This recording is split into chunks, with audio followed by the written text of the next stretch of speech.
Verset 1. Versets 1 et 9 menaces et punitions. Ce décret. Ce n'est pas un ordre à accomplir, mais une sentence que Dieu lui-même exécutera. Verset 2. Vos revenus. On traduit parfois vos bénédictions, celles que les sacrificateurs prononçaient sur le peuple. Mais ce châtiment frapperait le peuple plus que les sacrificateurs eux-mêmes. Le terme hébreu pourrait être traduit par vos bénéfices, mot qui désigne les revenus en nature que les sacrificateurs prélevaient sur les offrandes du peuple ou qu'ils retiraient de la dîme. Déjà je les ai maudits. La malédiction de Dieu avait déjà frappé les produits de la terre et diminué ainsi les revenus des sacrificateurs. Comparez AG 1.6, AG 2.19. Verset 3. Je ferai manquer vos semences. Les semences que le peuple répand sur ces terres sont indirectement celles des sacrificateurs, puisque ceux-ci en retirent la dîme. C'était menacer à la fois le peuple et les sacrificateurs de la famine. Les LXX et la vulgate ont lu 0A, bras, épaules, au lieu de zéra, semences, ce qui signifierait ou bien, je vous ôterai l'épaule des victimes, qui rentrait dans la portion attribuée aux sacrificateurs, ou bien, je tenserai votre bras, en vous rendant incapable d'accomplir votre office à l'autel. Le texte hébreu ne permet que le sens adopté. Je répandrai du fumier. Cette expression paraît correspondre à la précédente. À la semence qu'ils répandent sur le sol, Dieu oppose le fumier qu'il répandra sur leur face. Le fumier de vos victimes. Littéralement. Le fumier de vos fêtes, c'est-à-dire des victimes que vous sacrifiez dans vos fêtes solennelles. La fiente des victimes devait être emportée hors du camp ou de l'enceinte du temple et de la ville, dans un lieu non consacré et y être brûlée, Exode 29.14. Comparez Jérémie 31.40, note.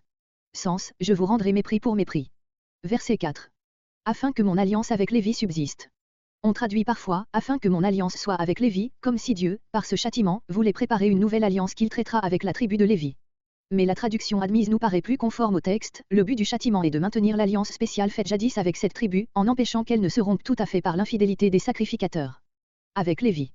La tribu tout entière dont les sacrificateurs, descendants d'Aaron, sont les plus nobles représentants. Deutéronome 33.8-11. Verset 5. La vie et la paix. C'était là les biens que la relation particulière formée entre l'Éternel et la tribu de Lévi garantissait à celle-ci. Pour qu'il eût de la crainte. On traduit aussi, je lui donnai la vie et la paix, ou, et je les lui donnai, la vie et la paix, ainsi que la crainte et il me craignit. Mais le texte est plus favorable à la traduction adoptée. Verset 6. La loi de vérité était dans sa bouche. On pourrait traduire, l'enseignement de vérité. Car le mot Torah, loi, peut avoir ce sens général. Mais si l'on admet l'origine mosaïque de la loi en tout ou en partie, il est plus naturel d'entendre Torah dans son sens technique, la loi en tant qu'énonçant les vrais rapports entre l'homme et Dieu. Le moment de l'histoire où la tribu de Lévi paraît avoir le mieux mérité cet éloge est l'époque de la vie de Moïse et des temps qui suivirent, lorsqu'elle avait pour chef des hommes tels qu'Éléazar et Phiné. Malgré les jours de défaillance qui, bien souvent, succédèrent à ces premiers temps, cette tribu exercera pourtant en général une influence sanctifiante et préservatrice en Israël. Pas de fraude sur ses lèvres. Les Lévites appliquaient la loi et rendaient leur sentence avec impartialité. Ils marchaient avec moi, joignant l'exemple au précepte. Verset 7. La science, en Israël, la connaissance de Dieu et de sa volonté, révélée dans la loi. On s'adressait aux sacrificateurs comme aux gardiens des oracles divins, pour obtenir instruction dans les cas embarrassants. Parce qu'il est l'ange de l'Éternel. Le mot ange signifie proprement messager. AG 1.13, il est employé pour désigner un prophète. Le sacrificateur était l'interprète ordinaire et régulier de la loi, les prophètes étaient suscités dans des occasions spéciales. Ce titre d'ange, qui se retrouve en Malachie 3.1, n'est donné à aucun homme dans les livres qui datent d'avant l'exil. Est-ce de ce passage que Jean a tiré l'expression qu'il emploie dans Apocalypse chapitre 1 à 3. Verset 8. Mais vous. Le prophète oppose au caractère idéal du vrai sacrificateur et à sa réalisation relative dans les temps passés l'état actuel du sacerdoce. Écartez de la voie. Par votre exemple dans votre conduite et par votre enseignement. Fait broncher plusieurs. En autorisant des choses défendues par la loi, comparez Malachie 1.7-8, Néhémie 13.29. Pervertit l'alliance de Lévi. Violer les engagements pris au commencement par la tribu. Verset 9. Je vous ai rendu méprisable. Les sacrificateurs, ne respectant pas Dieu, sont devenus eux-mêmes l'objet du mépris du peuple, c'est le châtiment que Dieu leur inflige. Verset 10. Versets 10 à 16. Les reproches renfermés dans ce morceau s'expliquent par ce qui est raconté dans les livres d'Esdras, chapitre 10, et de Néhémie, chapitre 13, au sujet des mariages des Israélites avec les femmes idolâtres des pays avoisinants. Quant à la répudiation des femmes israélites, elle n'était sans doute qu'un moyen de faciliter ces mariages avec des païens, auxquels inclinait le cœur charnel du peuple. N'avons-nous pas un même père? Malachie commence ici, comme dans Malachie 1.6, par poser une vérité d'ordre général. Ce père n'est ni Adam, ni Abraham, mais Dieu, dont Israël est la famille. Toute atteinte portée à l'intégrité et à la pureté de cette famille est une offense à la sainteté de Dieu et à la dignité du peuple lui-même, par conséquent une violation de l'alliance faite par Dieu avec les pères du peuple. Pourquoi sommes-nous infidèles? Pourquoi répudier une femme juive et épouser une païenne? Verset 11. Profaner ce qui est consacré, la femme israélite, consacrée à l'Éternel et objet de son amour, à moins qu'on ne veuille entendre le mariage lui-même comme lien conclu au nom de l'Éternel. Des filles de Dieu étrangers, filles dans le sens d'adoratrices. Verset 12. La menace suivante peut être comprise de deux manières très différentes, ou bien, l'Éternel ôtera à un tel homme tout descendant, celui qui veille, pour dire celui qui s'éveille à la vie, celui qui répond, celui qui peut parler, celui qui offre, tout fils adulte capable d'offrir un sacrifice. Ou bien, l'Éternel privera un tel homme de toute garantie de sécurité et de tout moyen de réconciliation, celui qui veille désignant la sentinelle sur les murailles de la ville, celui qui répond, la sentinelle voisine répondant à son appel, celui qui offre l'oblation, le sacrificateur. Qu'il ne s'en trouve pas un assez infidèle à son devoir pour offrir un sacrifice en faveur d'un pareil homme. Verset 13. Une seconde chose. L'objet principal du reproche précédent était le mariage avec des païennes, le prophète relève surtout dans ce qui suit le péché du divorce avec des femmes juives. Vous couvrez de larmes l'autel. Ces larmes sont celles des femmes répudiées qui s'en vont pleurer devant Dieu dans le parvis. De pleurs et de sanglots. Expression de la détresse à laquelle elles se trouvent réduites. De sorte que l'Éternel n'a plus égard.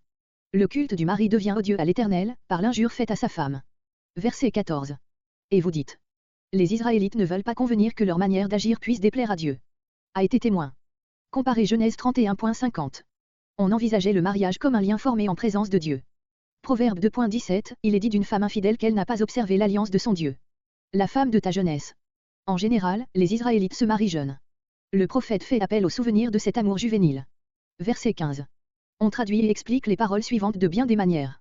Il nous paraît que le prophète met dans la bouche de l'Israélite une objection tirée de l'exemple d'Abraham prenant une esclave égyptienne et païenne, Agar, pour femme et laissant de côté Sarah, à cause de sa stérilité. Pour cela, cependant, l'Esprit de l'Éternel ne lui a pas été retiré, Dieu n'a pas rompu avec lui. Mais que voulait cet un? C'est ici la réponse du prophète, Abraham n'obéissait pas, comme les Israélites auxquels parlait Malachie, à un instinct charnel, il cherchait seulement à obtenir cette postérité divine que Dieu lui avait promise. Le prophète aurait pu répondre, en outre, qu'Abraham, malgré cette infidélité, n'a pas répudié Sarah, ni, par conséquent, rompu avec la femme de sa jeunesse, voir les mots suivants. C'est un, l'unique, l'incomparable, le modèle. Nous ne mentionnerons qu'une seule des traductions différentes de la nôtre, pas un seul n'a fait cela, qui est un reste de sens, ces mots étant placés dans la bouche du prophète. Et que fit l'un? Question adressée par les Israélites au prophète, l'un, c'est-à-dire Abraham, il cherchait une postérité de Dieu, réponse du prophète. Verset 16. Je hais la répudiation. On traduit aussi, si l'un est sa femme, qu'il la répudie, ce serait une ironie ou, il la répudie, le fait serait mentionné avec indignation et la suite en indiquerait la conséquence. C'est couvrir de violence son vêtement. Le premier motif était la haine de Dieu pour le divorce, le second est la culpabilité qu'assume sur lui le mari en rompant le lien qui l'unit à sa femme. Au lieu de la couvrir de tendresse et de protection, selon le symbole dont nous avons un exemple Ruth 3.9, en lui faisant tort il se fait tort à lui-même, comme un homme qui déchirerait violemment son propre vêtement. Verset 17. Verset 2.17 à 4.6 l'annonce dernière du jour de l'Éternel. Depuis Abdia, tous les prophètes avaient parlé de ce jour où la volonté des hommes se tairait devant la volonté de Dieu qui, enfin, s'exercerait souverainement pour le jugement des uns et le salut éternel des autres. Les Juifs avaient appliqué le jugement aux païens et le salut à eux-mêmes et comme les anciens prophètes avaient rattaché dans leur tableau messianique le jour de l'Éternel au retour de la captivité, une partie des Israélites rentrés dans leur patrie voyaient avec un profond mécontentement les années s'écouler, sans que l'avenir glorieux qui l'attendait se réalisât. De là les murmures que rappelle Malachie et qui sont le point de départ du morceau suivant, par lequel le prophète clôt son livre et en même temps la prophétie de l'Ancien Testament. Vous avez fatigué l'Éternel. Ce n'était pas, il est vrai, tout le peuple qui était dans ce cas, mais ceux dont il est parlé Malachie 3.5 et Malachie 4.1, les Juifs vraiment pieux sont expressément distingués de ceux-là, Malachie 3.16 et Malachie 4.2. Quiconque fait le mal. Ce sont, sans doute, les païens que désignent ainsi ceux qui murmurent. Ils semblent réellement être les privilégiés de l'Éternel, dans leur puissance et dans leur prospérité. S'il en est autrement, pourquoi Dieu ne les juge-t-il pas?